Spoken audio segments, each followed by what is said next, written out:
Fala galera, beleza? Sejam bem-vindos aí a mais um vídeo do nosso canal. O vídeo de hoje a gente vai trocar uma ideia sobre o relatório do CPTS que saiu. Vamos lá dar uma olhadinha, ver alguns pontos aí a respeito do CPTS, ver como é que o fundo tá. Esse fundo que ele gira muito a carteira, né? A grande e a mais pronunciada característica dele, de fato, é o giro. Ele é um dos grandes giradores que a gente tem aí na bolsa, né? É o que eu chamo, né, quando vai dar classificação de fundo de papel, a gente pode chamar ele de ele, assim como o Iridium, né, que são os dois que fazem isso, os traders, né, que ficam lá girando carteiras e tudo mais, enfim. É a grande característica, né, da Capitânia como um todo e todos os fundos dela. Falar um pouco aqui de alguns dados gerais, a gente já conhece, né, taxa de administração, escrituração, aquela ladainha toda. Patrimonial dele está em 98,83. O valor mercado está bem próximo, né? O patrimonial dele caiu muito, diga-se de passagem, né? Lembrando que ele tem aquele comportamento parecido com o FOF, né? Justamente por ter fundos imobiliários dentro, que o mercado na baixa puxou o patrimonial para baixo. Aí junta também marcação a mercado, enfim, tiveram alguns fatores que jogaram contra o patrimonial deste fundo. Mas faz parte, é parte do jogo. Galera, conforme vocês forem investindo, vocês vão começar a identificar esse tipo de situação patrimonial de um fundo de papel caindo. E aí você vai, dependendo se você souber fazer a administração correta, você vai derrubando o seu preço, né? Porque imagina se você comprou CPTS a R$100, comprou no VP, agora o patrimonial tá 91, pô, você ficou com um ágio na mão de R$9. Só que acontece, se você souber fazer, né, saber fazer o movimento correto, que depois eu posso explicar em outro vídeo, mas é basicamente usando emissões, você consegue ir puxando o seu preço para baixo. Então, de forma bem simplista, conforme o patrimonial do fundo vai caindo e vai se criando um ágio na cotação, o fundo faz emissão. Então, o patrimonial dele era 100, caiu para 97, ele vai fazer uma emissão 97. Qual que é o pulo do gato? Você pega e arbitra toda a posição e pega tudo a 97. Pronto, você já, tá você já está no novo VP, digamos assim. E aí ele vai passando e faz a missão agora a 94. Você vai lá e faz o mesmo movimento. Enfim, nem sempre vai dar para fazer isso, mas e não é tão simplista assim. Tem outros movimentos que dá para fazer e tal. Enfim, é uma infinidade de girozinhos que você pode fazer. Ou então você pode optar por não fazer nada e segue ficar com o preço em 100, não tem problema nenhum também. Inevitavelmente o patrimonial ele vai voltar para esse valor, mas eu acho, né, pelo menos na minha visão, que você pode ter uma gestão de carteira minimamente ativa e conseguir aí extrair um pouquinho mais de valor dos seus investimentos. Tem que ver se você está disposto a fazer isso, se você tem paciência para fazer isso também. Enfim, esse é um fundo de quase 3 bi de reais, é um fundo bem grande, pagou R$1,05, ele fica nessa faixa, né, pessoal? R$1, R$1,10, R$1, R$1,10, R$1,05, enfim, a pegada dele é essa. A liquidez é muito boa, 6 milhões por dia, e são 191 mil cotistas, base de cotistas bem grande. Falando um pouco aqui dos comentários, a gestão segue com o mesmo comentário dos últimos meses, de manter uma estratégia high grade, uma reciclagem de portfólio. É curioso, né, falar de reciclagem de portfólio quando um fundo gira num mês 800 milhões, né? Vende 800 milhões e cobra 800 milhões. Cara, é muita coisa, né? É um giro bem elevado, né? Se você pensar, é 1/3 da carteira que foi movimentada. De toda forma, eles fizeram alguns desembolsos, compraram aí o CRI do Grupo Mateus, IPCA mais 8,32, taxa muito boa, e também esse CRI Sanema aí, IPCA mais 8,92. Duas operações aí high grade. Lembrando, todas as operações que esse fundo tá comprando ultimamente são operações high grade. Essas aí estão bem no limite do high grade pro middle risk, né? A taxa um pouquinho elevada. Mas eles estão com esse foco maior em operações high grade, conforme eles falaram. Pagou 1,05, nos últimos 12 meses a média de 1,08. As movimentações, conforme eu já comentei com vocês, ele teve um resultado de 1,02, então usou 3 centavos da reserva. E um ponto que hoje ele praticamente não tem mais não tem saldo acruado, até porque ele girou bem a carteira, destravou a inflação e hoje tem apenas 6 centavinhos aí acruado. E ele também um ponto legal, que ele tem um lucro não realizado de cotas de fundo imobiliário de 15 milhões de reais, que está 49 centavos. Se ele pegar toda a carteira de fundo imobiliário que ele tem e vender, ele vai conseguir um lucro de 49 centavinhos aí por cota. Quem diria, hein? Eu gravei isso no mês passado. De um mês para o outro, a carteira dele saiu do negativo para o positivo. Então, subiu bem. E agora, o gestor pode começar a fazer reganho de capital. Não que ele vá fazer, mas ele já está aí apto a conseguir fazer alguns ganhos. Carteira hoje, 67% em CRI, 30% em FIIs. Ele vem diminuindo a exposição de fundo imobiliário até para se enquadrar. Salve minha memória, no regulamento desse fundo ele tem que ter no máximo 33% em fundos imobiliários. Galera, é um número por aí, é 33, 34, não vou lembrar de cabeça porque vocês sabem, né? Eu gravo 150 fundos, não tem como eu gravar 150 regulamentos, né? Pelo amor de Deus. Esse regulamento desse fundo eu já tive em carteira, não, eu já li, mas eu não me recordo o número exato, mas é por aí, é 30 e pouquinhos, acho que é 33. De toda maneira, ele tem essa questão. E aí qual que é o ponto, eu entrando nesse mérito? Lá no meses atrás, tipo, mais de 6 meses atrás, ele estava desenquadrado e ele tinha que se enquadrar, então estava vendendo posições de fundo imobiliário para conseguir se enquadrar no que o regulamento pede. E por que ele tem que fazer isso? Para não ter problema com a CVM. E como é que ele dá o tombo na CVM, né? Falando de forma bem fácil de vocês entenderem. Como é que ele dá o tombo na CVM? Ele faz o que a HFOF está fazendo. A HFOF está desenquadrado, né? O desenquadramento é outro, mas ele está desenquadrado. Assim como o CPTS já esteve. E aí o que ele faz? Ele chama uma emissão, porque de acordo com o regulamento dele, ele tem 180 dias para se enquadrar depois de uma emissão. Então ele vai lá, chama a emissão de...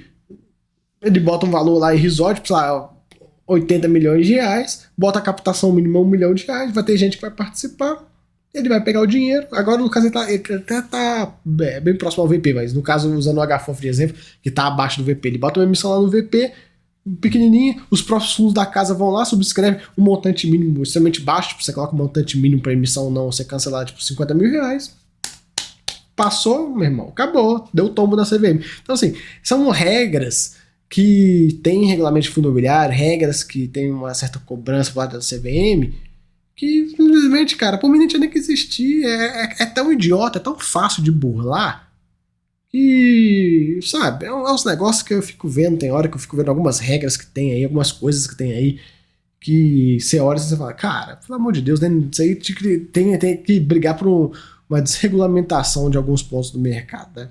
Enfim, o fundo hoje está com uma parte da carteira incompromissadas, né, 9% do PL, R$260 milhões, alavancagem com CDI mais 0,66, a gente vai conversar um pouco sobre isso mais pra frente no vídeo.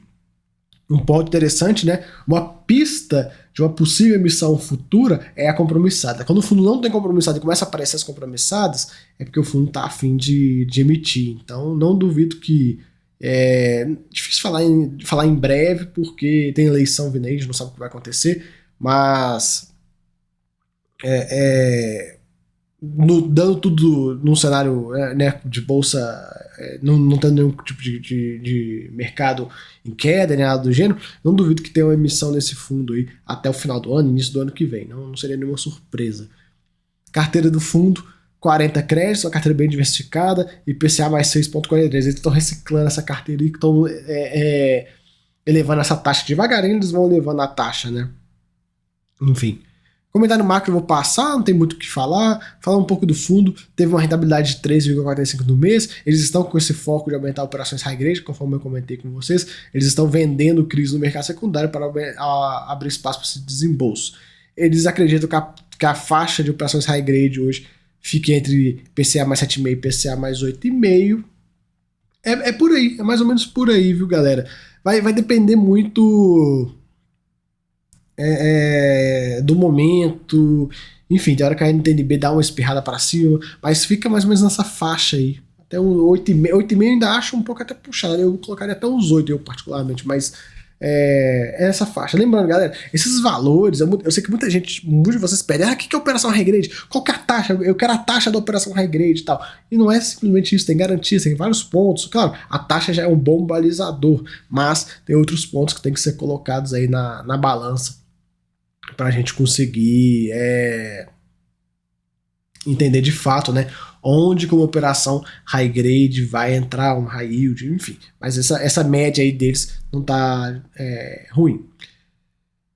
O fundo trouxe aqui para a gente, né, que ele teve um ganho na marcação a mercado aí, por conta da NTNB ter dado uma quedinha, né?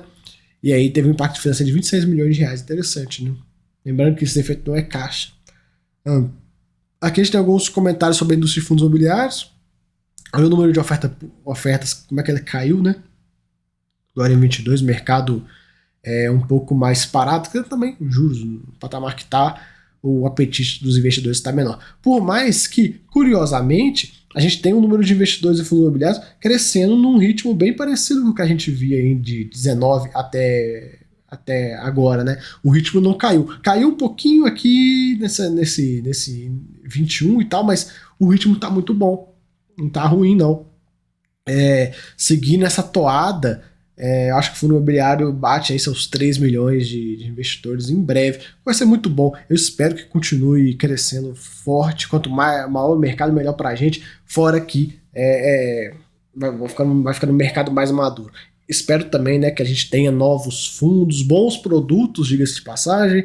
Espero que as gestoras foquem em qualidade, não em quantidade. Tem gestor aí que tá lançando uma penca de fundo de papel e tal, aquela zona, fica um monte de fundo de papel da mesma gestora, você olha assim, você fala, caraca, bicho, mas o que é o que aqui, né?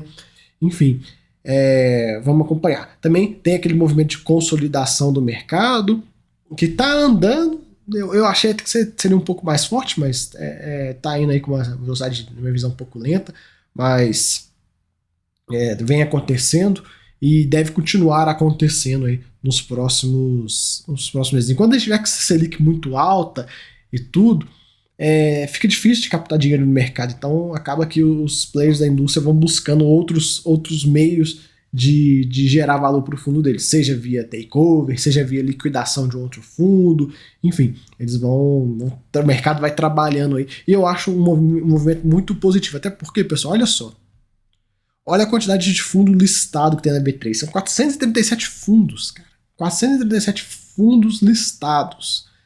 Pensa o investidor iniciante, o cara que entrou aqui, ele abre o Funds Explorer, tem 400 fundos para ele olhar. Como é que esse cara vai saber o que comprar, o que não comprar, o que fazer? Claro, a gente ajuda aqui no canal, mostrando o que é bom, o que é ruim, principalmente o que é ruim, a gente fala aqui, né, esfrega na cara de vocês e da gestão, né, que eles estão fazendo cagada, então a gente fala bastante de fundos que estão fazendo lambança, mas se a gente tiver uma consolidação no mercado, é muito bom. Galera, eu deixo o desafio para vocês, são 437 fundos, no meu acompanhamento são mais ou menos 150, 160 fundos mais ou menos que eu acompanho para gravar vídeo aqui no canal, até porque eu gravo 3 vídeos por dia, são 3 dias no mês, dá 90 vídeos por mês, aí, então são 90 fundos mais ou menos.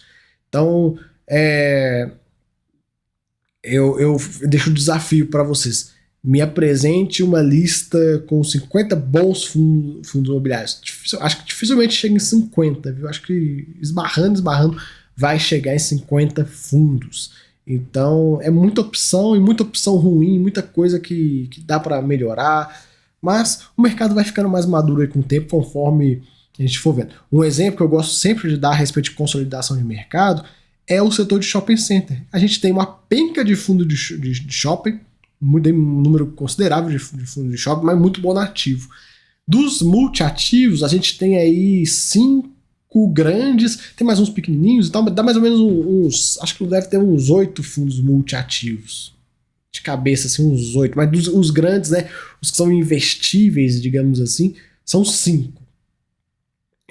Imagina você pegar esse tanto de fundo de shopping, esse tanto de monativo de shopping que tem aí, juntar esses caras tudo num fundo só e fazer um fundão grande com 5, 6, 7, 8 ativos. Cara, fica perfeito para o investidor. Então, os monoativos eles vão acabar morrendo conforme o tempo for passando. A ideia é essa, né? Eu espero que de fato venham a morrer, porque não é algo, pessoal, em pleno 2022, no nível de maturação que a indústria está hoje, não tem por que existir monoativo. Não tem por que investir no monoativo. Claro, vão ter situações extremamente pontuais que meus membros do canal sabem que a gente faz um aporte ou outro no monoativo, mas fora isso, não vejo porquê. Enfim, vamos seguir. O fundo pagou 1,05 aí por cota. A gente já conversou um pouco sobre isso, a média dos últimos meses. A rentabilidade desse fundo não tem muito o que falar, um fundo antigo aí tem uma rentabilidade de 180%. Lembrando que ele tem comportamento de FOF, né? Aqui a gente tem as vendas, as compras e as vendas que ele fez. E olha só, a gente consegue ver várias compras, 800 milhões de compras, cara, absurdo. Tudo que ele comprou, e as taxas e as vendas. O ponto que eu quero focar mais é nas vendas. Olha só, um ponto legal, como é que ele faz a compressão de taxa e ganha dinheiro. Por exemplo, ele comprou essa operação, esse JSL, por IPCA mais 7,48, vendeu a IPCA mais 7,24. Fez um ganho de 2 milhões de reais. Por que ele ganhou? Porque ele comprou uma operação numa taxa e vendeu numa taxa menor do que ele comprou. Logo, ele faz um ganho de capital, a compressão de taxa, que chama isso. E no frigir dos ovos, ele ganhou 9 milhões de reais com essas negociações aí. No mês, né? A taxa ponderada, você vê, ele comprou a 6,94, vendeu a 6,74. Então, bem interessante. Movimentação de fundo imobiliário. Ele continua com essa questão de não colocar os preços médios. Ele colocava no passado, o pessoal puxa o relatório de um ano para trás, tinha uma tabelinha bem parecida com isso aqui, mostrava o resultado financeiro e tal. Desde o momento que ele começou a executar prejuízo, ele tirou. Eu acho muito feio isso, né? Assim, porra, tá gerando prejuízo? Faz parte, cara, faz parte, não tem nada a ver. Se o cotista não entender isso, o problema é dele. O cotista tem que aprender a entender como é que funciona a dinâmica de um produto, né? Eu tenho certeza que eles tiraram, porque certamente devia ter lá uma meia dúzia que ficou mandando e-mail pro RI, falando, que absurdo, vocês estão executando prejuízo, não sei o quê, perder parará, mas não entende a dinâmica de um fundo como esse e por que ele faz prejuízo. Vamos até falar um pouco sobre isso para você que tá aí do outro lado da tela, deve estar indignado. Pô, o cara tá falando para executar prejuízo na carteira? Tô falando. Por quê? Porque às vezes ele tem aqui, por exemplo, 17 milhões em Pátria, e o Pátria dá um retorno para ele de, sei lá, 0,06% ao mês. E aí ele vai, vende Pátria e compra um puta de um CRI, igual aquele CRI do Grupo Mateus, que rende muito melhor do que o Pátria, uma operação muito melhor, um CRI muito melhor do que o fundo imobiliário que ele está investido. Então, tem esse movimento. Às vezes, vale a pena fazer alguns girinhos aí. Vamos seguindo. DRE dele, o ponto principal foi a atualização monetária no mês que caiu, né? Olha só, já foi 31 milhões, agora caiu para 5. Deflação, né, pessoal? A deflação pegou forte aí na correção monetária. E o fundo teve um resultado de 1,02, pagou 1,05, usou 3 centavinhos da reserva. Reserva hoje dele está em 9 centavos aqui, ó. Então vamos acompanhar. Os próximos meses, pessoal, as próximas rendas devem começar a vir um pouco melhor, porque a deflação que a gente teve, a que está impactando na renda de agora, foi uma deflação de menos 0,68, e agora as próximas rendas vão ser calculadas em cima de inflação, deflações, né, de valor de próximo de 0,30, então um pouco mais tranquilo. Então, tudo nos conformes aí. A gente consegue ver aqui o resultado, né, novamente. Liquidez ele é boa, tem nem o que falar. O número de cotistas segue crescendo forte, né, olha só. De um ano para trás, né, de outubro, que ele tinha algo próximo de 140 mil cotistas, por aí. Um pouco mais, um pouco menos. Hoje está chegando em 200, então 60 mil cotistas aí em um ano. Cara, 5 mil por mês é um crescimento assim, é bem vultoso, pelo menos na minha opinião. Ainda mais que o fundo já é muito grande, né? Se pensar que tinha 140 mil cotistas, agora chegando em 200, cresceu 60, é quase 50% de crescimento em um ano, né? Bem forte. Aqui um pouco da exposição por segmento. Lembrando, até um ponto. Fundos pequenos crescem mais rápido, né? Tipo, você consegue ter um fundo pequeno dobrando, triplicando o número de cotistas de um ano para o outro. Já um fundo como esse, que já tem 140 mil, ele não ia dobrar. É muito difícil ele conseguir dobrar o número de cotistas. A não ser que ele faça um trabalho excepcional e entregue um yield fudido. E aí vai fazer com que o fundo entregue. Enfim, aqui a gente tem a parcela de fundos imobiliários que ele tem em carteira, 30% aí da carteira, e o restante de CRI bem diversificado, né?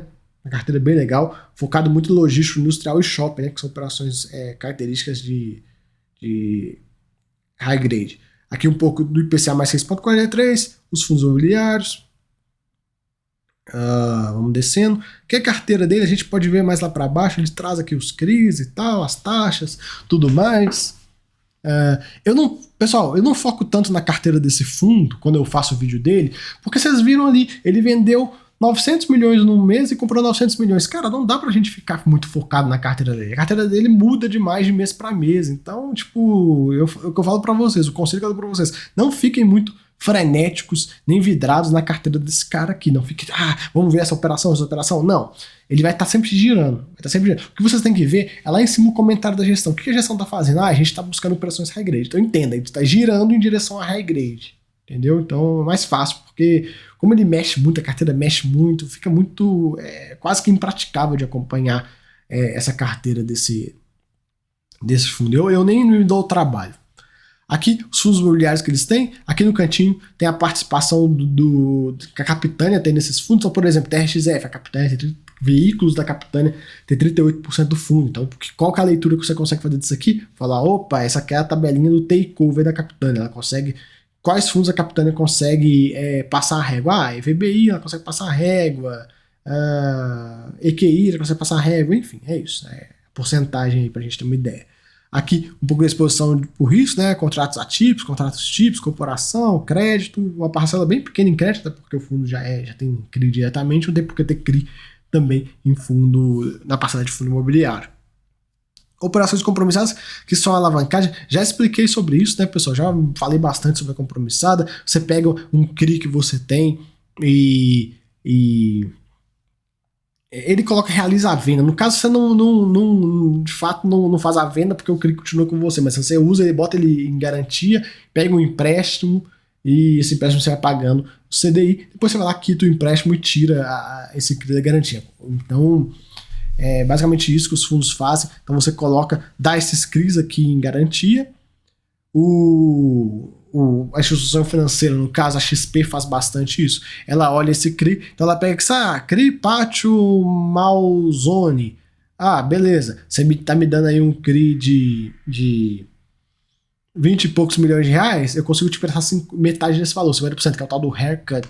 O haircut nada mais é que é o LTV, é o nome chique que eles deram para o LTV. Conseguiram inventar um nome melhor ainda para o LTV, né?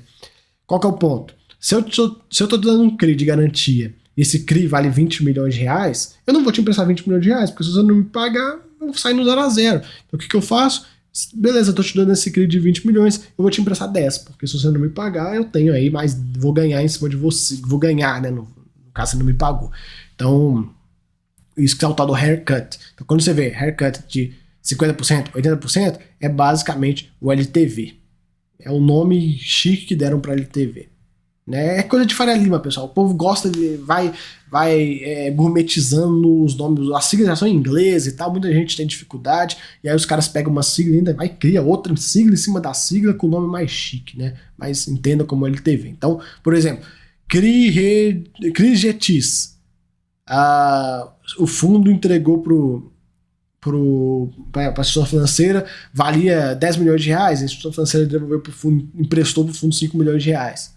Metade aí do valor. E aqui, a carteira deles, a gente consegue ver essas duas novas operações, né? Estão aqui em primeiro, a gente consegue ver. Duas boas operações. E é isso, galera. Não tem muito mais o que ficar falando do fundo da carteira, a gente já passou por todos os pontos. Eu espero que vocês tenham gostado do vídeo. Depois dê uma olhada na carteira dele, tem muita coisa de fundo imobiliário, coisa da Vinci, coisa da Red, enfim, tem muita coisa. Deixa eu mostrar para vocês aqui, rapidão. Jogo rápido. Ó. Extreme Habitat Sec 2, isso aqui é de fundo imobiliário, Business Park Extrema, se não me engano é Vinci, outro da Vinci, Red, deixa eu ver aqui, vamos ver, aí ó, Red, XPIN, outro fundo imobiliário, outro fundo imobiliário, outro fundo imobiliário, fica aqui, né? Fica escrito aqui. Né? Você consegue ver aí, GT Smalls, enfim, tá aí os fundos. Vai ter muita coisa de fundo imobiliário, né? A gente vê, pessoal, a indústria de fundo imobiliário é curiosa, né? Que ela tá se autofinanciando. Então você tem os grandes fundos, por exemplo, CNIP, CPTS, entre outros, que eles são o banco da galera. Então você quer fazer um CRI, você não bate na porta lá de fulano, de uma instituição financeira. Não, você bate na porta lá da CNE, fala, CNE, tô precisando fazer um CRI assim, assado. Os caras vão lá e fazem para você. Então, é o fundo imobiliário, a indústria se autoalimentando e crescendo cada vez mais. No mais, pessoal, é isso aí que a gente tem para falar do fundo. Passamos em praticamente todos os pontos. Espero que vocês tenham gostado. Mais um mês aí de CPTS. Vamos ver se ele começa a fazer ganho de capital em breve, né? Valeu, até a próxima. Fui.